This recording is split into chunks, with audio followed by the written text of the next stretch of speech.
जि खामानि मावलांनांगौ जि ideology principal दङ बेफोरखौ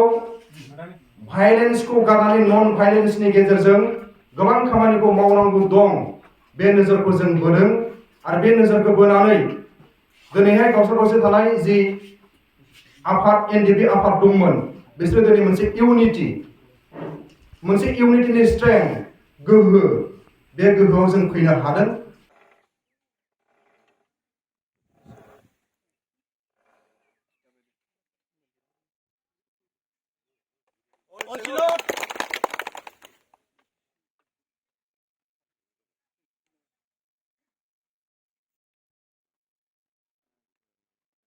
जाहैबाय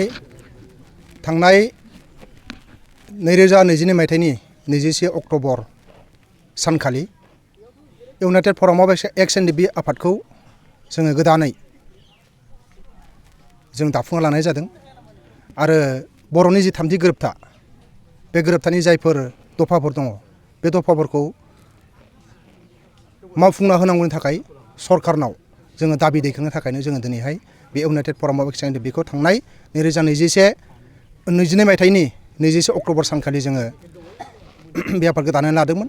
आरो बे फैयै फैयै दिनैहाय 1 बोसोर जाबाय। ओंखायनो बे 1 बोसोर फैनायनि थाखायनो दिनैहाय बे 21 अक्ट'बर सानखालिनो जोंहा बे इउनाइटेड फरामनि सेथि जोनोम सान गोग्लैनाय हिसाबै जोङो दिनै बेहाय सेथि खेब जोनोम सानखौ फालिनाय जादों। जेब्लासिम माने बर'फोरनि सलुसना जोबा अब्लासिम जोङो फालिबाय थागोन आरो जों मावलांबाय थागोन। नोंथांमोना आथिखालाव नैबे दा भुगिनांनाया बेनो जोंनि जे 3थि गोरोबथा बे गोरोबथा बायदि दिनै जायफोर दफाफ्रा मावफुंजानांगौमोन बे दफाया दिनैसिम मोजाङै मावफुंजायाखै। 1 नम्बरै बुंनो थाङोब्ला जोंहा दिनैहाय जायफोरनो माने सान्थि सुक्तिनि गेजेरजों जायफोर जोबथेसालियाव जोबजानाय दङ बिथांमोननि जेसेबांखिनि गिदिर फिसा दायानो जाया मानो बेफोरखौ माबा मोनसे रेहाय खालामनानै सरकारा दिनै बेखिनिखौ मोनसे रेहायनि गेजेरजों जोबथेसालिनिफ्राय उदां खालामनांगौनि मोनसे गोनांथि दंमोन। दिनै बेखिनि खामानिया आद्रा जानानै दङ। दा बेनिखायनो जों बेखौनो बुंनो सानगोन जे इउनाइटेड फराम अफ एक्स एनडिपिनिफ्राय जों बेखौनो बुंनो सानगोन जे सरकारनिसिम जों बेखौनो गुरैयै जों खावलायनाय थागोन। जोङो मोनसे गोजोन हारि हिसाबै जोङो मोनसे गोजोन थासारिजों जों थानो लुबैयो आरो जों गोजोनखौ जों हास्थायो। दा बे हिसाबै जोंनि बर'फोरनि गेजेराव जायफोरनाखि माने 32 बोसोर हाथियारजों दावहा होदोंमोन बे दावहा होनायखौ जोङो फैयै फैयै 2020 मायथाइनि 23 जानुवारियाव जोङो बे भायलेन्सनि जि खामानि बे खामानिखौ जों गारनानै दिनै जों गोजानाव फैबाय। दा बे फैनायखौ नोजोर बोनानै जाहाथे जायफोर गाज्रिफ्राव दङ बिथांमोना हारिनि सार्थ आरो हारिनि जि दावगानाय बेफोरखौ नोजोर बोनानै जायफोर जोबथेसालियाव दङ बिथांमोनखौ जाहाथे थाब उदां अख्राङाव लाबोनानै जे बर'नि गेजेराव मोनसे गोजों मोनसे रादाब आरो मोनसे बारहोगोनखौ जों माने सरकारनिसिम दाबि दैखांदों आरो बेसेबांखिनिखौ सरकारा जे मावफुंनानै होगोन बेखौ जोङो इउनाइटेड फराम अफ एक्स एनडिपिनिफ्राय सारमोननिसिम माने गुरै खावलायना थादों। जोंनि थांखिया बेनो जे मोनसे ड्राग्स आरो मोनसे जि निसा फेग्रा जिराद बे फेग्रा जिरादखौ जाय हारिनि गेजेराव बांद्राय बाहायनाय जायो बेबायदि हारिया बुहुमनिफ्राय जोबस्रांनो लांनो थाखाय बारा गोबाव सम नाङा।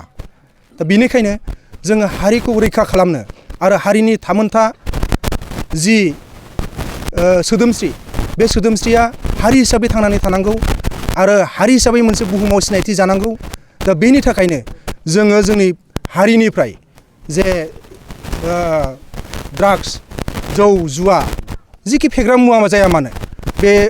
फेग्रा मुवाफोरखौ जोङो होबथानो थाखाय अराय सम जों जोथोन लादों आरो जों लाबाय थागोन जेब्लासिम माने जोङो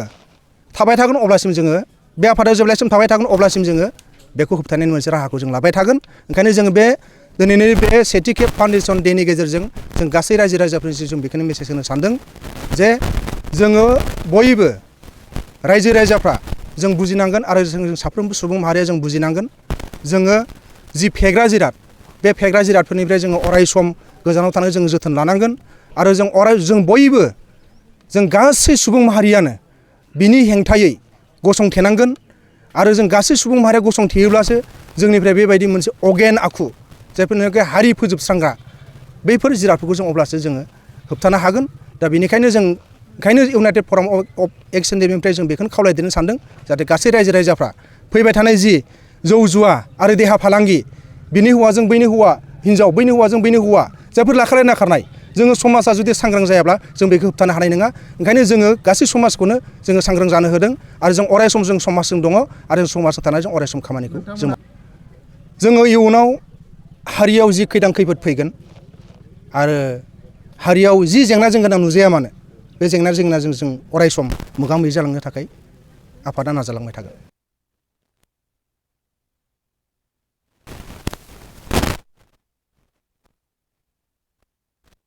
जोंखौ बुंनो सानो एनडिएफबिआ मोनसे माने गावसिनि नामखौ लाखिनो बा फैबाय थानाय मोनसे इलेक्सनखौ नोजोर बोनानै बे पाब्लिकफोरनि गेजेराव बायदि रोखोम खामानि मावनानै खोन्थिफ्लादों मावफ्लादों बेबायदि जों एसे बाथ्रा जों खोनानो मोन्दों। बे नङादि जोङो बबेबा मोनसे पलिटिकेलजों जोङो लोगोबो नङा आरो जों सुथ्रुबो नङा। जोङो हारिनि जि खैदां खैफोद नुजानाय हारिनि जि जेंना जेंगोना बै जेंना जेंगोनाजों जोङो मोगा मोगि जानानै हारि बोस्रांनो थाखायसो जोङो दिनैहाय बे आफादखौ जोङो बे आफादजों जोङो थानानै जों खामानि मावलांनो जों सानदों आरो एनडिएफबि हिसाबै गोदोनिफ्राय मावबोबाय थादों आरो उनावबो जोङो दा एक्स जाखांनानैबाबो जों खामानिखौ मावलांनो नाजालांबाय थागोन आरो जों मावलांबाय थानाय जागोन। जोंनि इउनाइटेड फराम अफ एक्सन एनडिएफबिनिफ्राय जा एसे दा होग्रोबाय बे होग्रोनायखौ जोंनि इउनाइटेड फराम अफ एक्सन एनडिएफबिनिफ्राय गोजोननाय दङब्लाबो दा जोंहा जि एसे मावनांगौ दंबावो आरो जि एसे खामानि आद्रा जानानै दङ जाहाथे बे आद्रा खामानिखौबो दा सरकाराव थानाय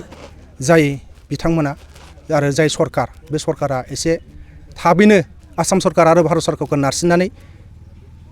एकदम खम समनि गेजेराव माने मोगथां महराव जाफुंहोथारनाय जुदि नुयोब्ला आरो जों बांसिन माने खुसिखौ मोनगोन। दा बावहाय बारायनायाव जोंहा गोजोननाय दं आरो मानो गोजोननाय गैया जानो मानो होननानै बुङोबा जोंहा बाहाय थै जिउ होनानै मोननाय मोनसे सम्पद बे सम्पदखौ दा मोगथां महराव मोनसे लामायाव फैगासिनो दङ बे फैनो हमनायावथ' जों गोजोननाय थाखागोन जाहाथे आद्रा थानाय खामानिखौबो थाबैनो मावफुंनानै जोंनो मोगथां महराव मेप सह बाउन्डारि मेप सह जाहाथे जोंनो थाबैनो खोन्थानानै होयो आरो बेसेबांखिनिखौ खोन्थायोब्ला आरोबाव दा जोङो जेसेबांखिनि खुसि बेनिफ्राय जों बांसिन आरो रंजानाय आरो खुसिखौ जों मोनबावगोन।